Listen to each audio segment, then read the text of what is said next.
Here are 15 things that I wish I knew before writing my first book. My name is Jake Kelfer, and I'm a 4-time best-selling author. And I've turned everything that I've learned into a 7-figure book publishing company where we help people write, publish, and launch nonfiction books for business growth. Now, the first thing that I wish I knew before writing my first book was that it doesn't have to take forever. We're often sold this myth that you have to lock yourself in a cabin in the woods, that it's going to take years and years and years before you can get your book out. But the truth is that's not the case. As a matter of fact, you can get your book done in just 30 days with writing a great rough draft. I launched my 4th book. I wrote, published, and launched it in 87 days. You can easily finish this in several months to a year. It doesn't have to take years. It doesn't have to take decades. Okay, so that's the first thing I wish I would have known, because then I could have just given myself permission to go ahead and do this thing fast, messy, and just get it out there. The second thing that I wish I knew before writing my first book is that you don't have to give up everything you're doing in your life to write a great book. Okay, so you do need to commit. I'm not going to lie and say you can just like randomly snap your fingers and boom, you have a book. You have to commit to the process, but you don't have to give up family time. You don't have to stop running your business. Okay, it doesn't have to be either or when writing a book. It can actually be yes and. You can write a book and do all of the things. Sure. Do you need to make a commitment? Do you need to make certain sacrifices? Yes. But it's a short-term sacrifice for a long-term gain. Number 3, the third thing I wish I would have known before launching my first book or writing my first book is that doing the work one time is going to pay dividends for decades. Now, sometimes when I thought about writing a book and when I hear people want to write a book, they're like, yes, but it's not going to produce me revenue now, or I'm going to spend all this time and energy, but it seems like it's not the right time for this. I need to be doing other things. And I hear you on that. But I still get paid every single month for a book that I wrote 10 years ago. Okay? And that's something that is, if I would have known that beforehand, it might have helped me just get over the hump of what if, when should I do this? Is this the right time? Is it worth it? And so that's something that I wish I would have known, is that doing the work one time will pay dividends for decades. Okay, you do the work one time, then you can use it for years and years and years to come later. Number 4 here. Writing a book doesn't have to be as hard as we think it is. And I get it. Before I wrote my first book, I was like, this is the hardest thing ever. There's a reason only a few people actually get their books done. But that's not the case. There's so many people out there that have done what we aim to do, so we can learn from them. That's literally why I wrote my 4th book, Big Idea to Bestseller. It's literally the step-by-step guide on how to write, publish, and launch a nonfiction book. Because I wanted people to have the tool that I didn't have when I started writing my first book. So it doesn't have to be as hard as people make it out to be. Yes, it's hard. Yes, it's a commitment. But it doesn't have to be as hard as people say. And we've had people who we've helped who say this was as easy as following a step-by-step process. People who are dyslexic, they're writing books. People who hate writing are writing great books. The next thing that I wish I would have known before writing my first book is that you never know what's going to happen. You never know what's on the other side of the effort. And I'll never forget this. When I was in the process of my first book, I was so nervous that nobody was going to read it. I was so nervous that this book was going to flop. And I'll never forget my dad. He says, Jake, once you put this out there, great and unexpected things are going to happen.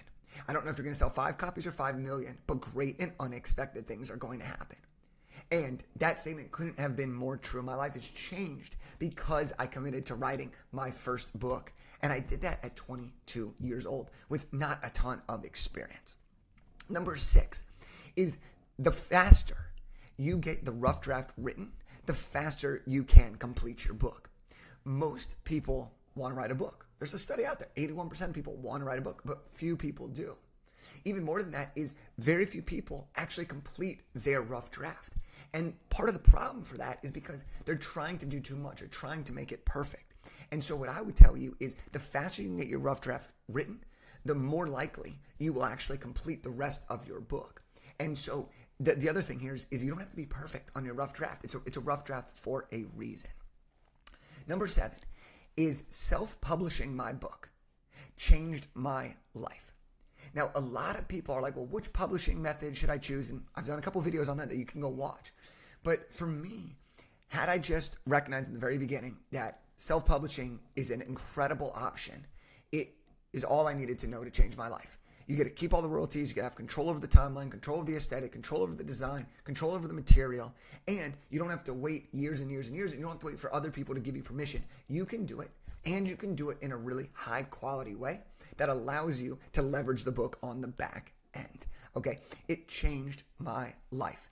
Self-publishing a book has allowed me to travel the world as a motivational speaker. I've built new friendships and connections. I've built multiple businesses on the back end of this. I've spoken in China, Canada, the United States. I've traveled the world to go to some amazing places, all because I self-published my book. All right, number 8 here. I got my notes here, and let's keep going on this. Is number 8, and this may be controversial, but I wish I would have known this, is that editing your book as you go is one of the worst things you can do for momentum. Okay, editing your book while you're trying to write your rough draft is, truthfully, it's a form of procrastination.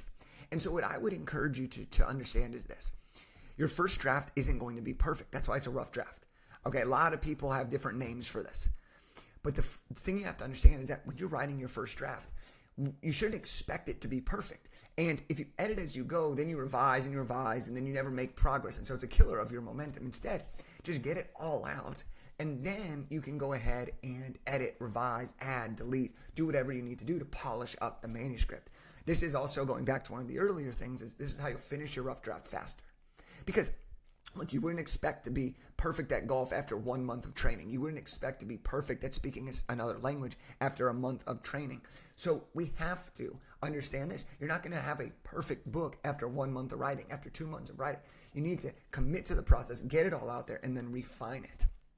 Number 9 is, and I wish I would have known this, but this is something that you'll never know until you actually do it. And it's the feeling of somebody you've never met reaching out to you because your book changed their life.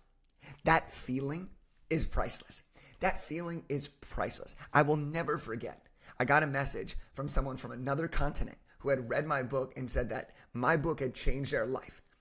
I was blown away. 1, I didn't even know people on other continents were reading my books. But 2, it was just like, wow, that made it all worth it. That made this book, getting it out there and putting myself out there and sharing my perspective and having the courage to do that, that made it all worth it. Another time I was at a speaking event and I was going to the bathroom, and after I came out of the bathroom, I was walking around and someone said, "Hey, are you Jake Kelfer?" I'm like, yeah. Like, I didn't know who they were. And they go, "I read your book and it is awesome. I can't wait to hear you speak." And I was like, this is crazy. This is crazy. It just goes to show that when you put yourself out there and you write this great book, it is going to be so beneficial down the road in ways that you just can't predict or can't see yet. And that's okay. That's why I wish I would have known it before I wrote a book. Number 10 is writing a book is going to immediately change how people see you. When you write a book, you'll instantly be seen as an authority. You'll instantly be seen as the expert. And here's why. You've spent the time and energy to create this book, to create this masterpiece. And so people are going to assume that because you have a book, you are more knowledgeable about that specific topic. When I wrote Elevate Your Network, as soon as that book came out, everybody started asking me more networking and relationship questions.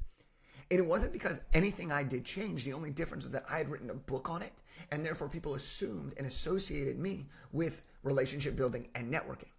And so that's a really, really important thing to understand here is if you want to be known for something, write a book on that particular topic. And the faster you do it, the more it's going to change how people see you immediately. Which leads me to this. Number 11 is the more niche your book is, the easier it is to get known for that one thing. So for example, my book, Big Idea to Bestseller. This book is on how to write, publish, and launch a nonfiction book for business growth. This is as niche as it gets. Okay, but here's the thing. Because I wrote this book, people who read that book, they know me specifically for this thing based on that book. And that's a huge advantage when I'm using the book for back-end business growth. Okay, another one of our clients, he wrote a book on helping people in their 20s navigate the career world. That's a very specific thing, so he was able to get very well known and respected there. To take it one step further here, what you do is by having a more specific niche, it allows you to get more opportunities around that specific thing. So let's say you want to do public speaking and you wrote a book on short-term rentals. Okay, how to make money with short-term rentals. Well, if there's someone without a book, there's someone with a generic real estate book, and then there's you who has how to make money with short-term rentals, and they're looking for a speaker on making money with short-term rentals, who do you think they're going to choose? You. Exactly. Now, the next one is this. And I really wish I would have known this because I put so much pressure on myself to focus on readership and the amount of people. And then it's this one. You don't need 1 million readers to make millions of dollars from your books, okay? And this is something that I struggled with early on because I thought if I don't have a ton of readers, if my book doesn't go viral, then I'm not going to be able to make a lot of money for the book. But in reality, you don't need that many people to read your book. Sure, would I love for you to have millions of readers? Yeah, but my niche probably doesn't even have millions and millions of people who are ready to read my book at this moment, and that's okay.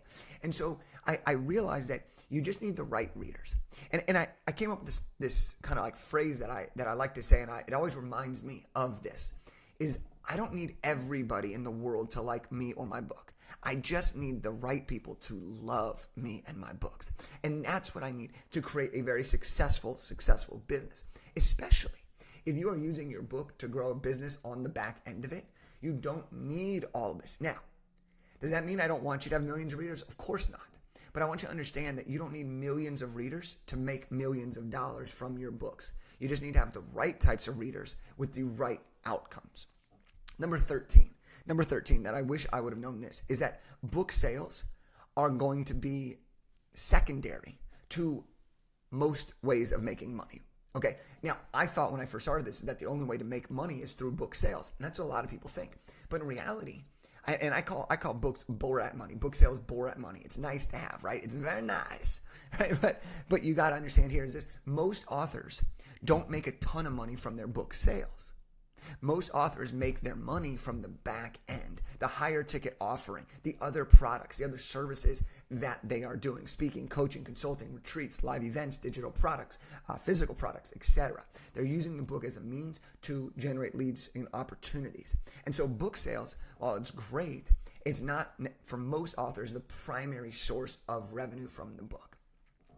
Number 14 that I wish I would have known is that longer books don't mean better books.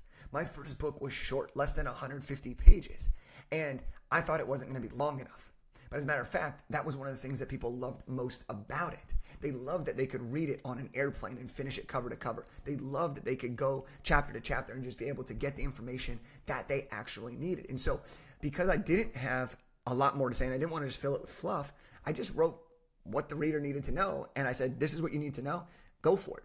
And because of that, it actually created a better result for people. And so what I always tell people now is create a lightning book, okay? And this is a book that it's called the Lightning Book, and it's 150 pages or less. It's a flash of insight, a jolt of inspiration. And when you do that, it allows people to actually finish your book. They get excited, but they only get the information that's necessary for them to get the results. There's not a ton of extra fluff. There's not 100 extra pages. That's never needed.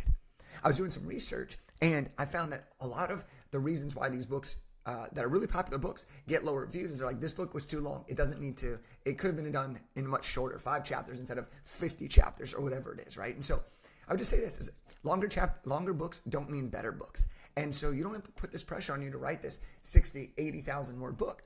Create a lightning book, 150 pages, flash of insight, 30 to 45,000 words in the nonfiction world. You're going to be in a great spot. That's going to be exactly what people need to do. They can read it on an airplane and they'll finish your book, which is a huge thing. And then the last thing that I wish I would have known before writing my book is that your book is going to be the greatest marketing asset that you can have for your personal brand and your professional business. It's the universal symbol of credibility. If you know someone or you've seen someone or someone is an author, you assume them to have more credibility. You just assume them to be more knowledgeable. We perceive authors at a higher status of intellect around the particular topic of their book.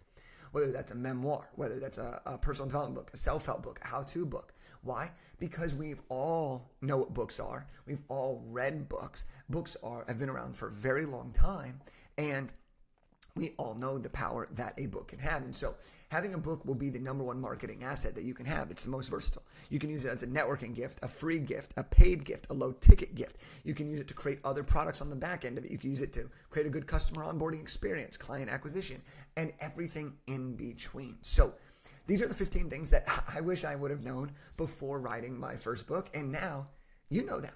So hopefully this is going to help you as you get ready to embark on your book journey.